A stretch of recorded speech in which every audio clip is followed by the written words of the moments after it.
तो चलो बच्चों हम दूसरे पेज पर चलते हैं। पेज नंबर हमारा है 92, है ना। यह ठीक है कि तुमने इस लोटे को गंगा पवित्र जल से धोया, लेकिन तुमने इस लोटे को हाथ लगा दिया है, इसलिए तुम्हारे छूने से यह अपवित्र हो गया है। दूसरा ब्राह्मण बोला। भी समय ब्राह्मण ने क्या बोला, इसमें से एक ब्राह्मण बोला कि अच्छी बात है कि तुमने लोटे को धोया, बट ये लोटा तुमने फिर से छू दिया, इसलिए यह अपवित्र हो गया।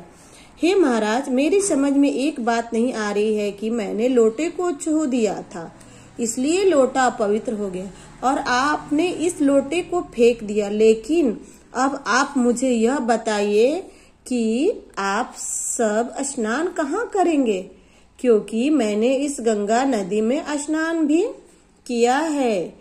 अब क्या, अब देखिए, अब उन्होंने तो लोटा छुआ तो लोटा को तो फेंक दिया, बट ये गंगा नदी है, गंगा नदी में तो सभी लोग आकर स्नान करते हैं, जिसमें कि ये छोटे जाति जो जुलाहा है ये भी उसमें स्नान किया है, और ये ब्राह्मण अब क्या करे, उसने गंगा में तो इसने स्नान किया है।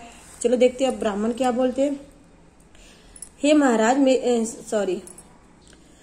इसलिए क्या अब आप अपने लिए दूसरी गंगा ढूंढकर स्नान करेंगे। अब कबीर ने मुस्कुराकर ब्राह्मणों के समक्ष हाथ जोड़कर उत्तर दिया। अब यहाँ दिख रहा है ना, ये जो कबीर है वो हाथ जोड़कर ब्राह्मणों के समक्ष उन्होंने क्या बोला, उत्तर दिया है कि अब आप क्या अपने लिए दूसरी गंगा नदी ढूंढेंगे।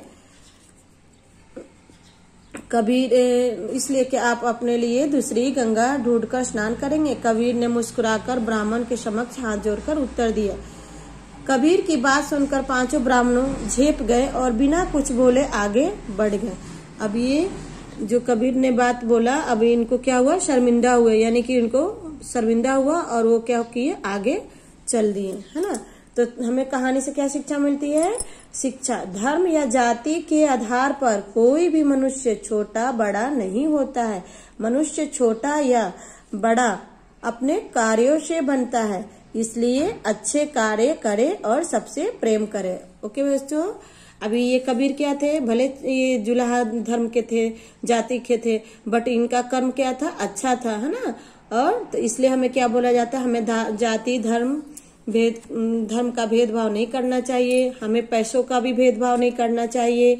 हम बहुत तेज है पढ़ने में, बच्चों में आप क्या है कि आपको ये भी नहीं घमंड करना चाहिए कि हम बहुत पढ़ने में तेज है, वो कमजोर है, तो इसका भी भेदभाव आप लोग को नहीं करना चाहिए। ओके बच्चों, तो ये रहा आज का होमवर्क आपका है कि जो ये लेसन है, इस लेसन को अच्छे सुंदर हैंड राइटिंगों में लिखें और इसकी रीडिंग का आप वीडियो बनाकर ग्रुप पर सेंड करें। ओके।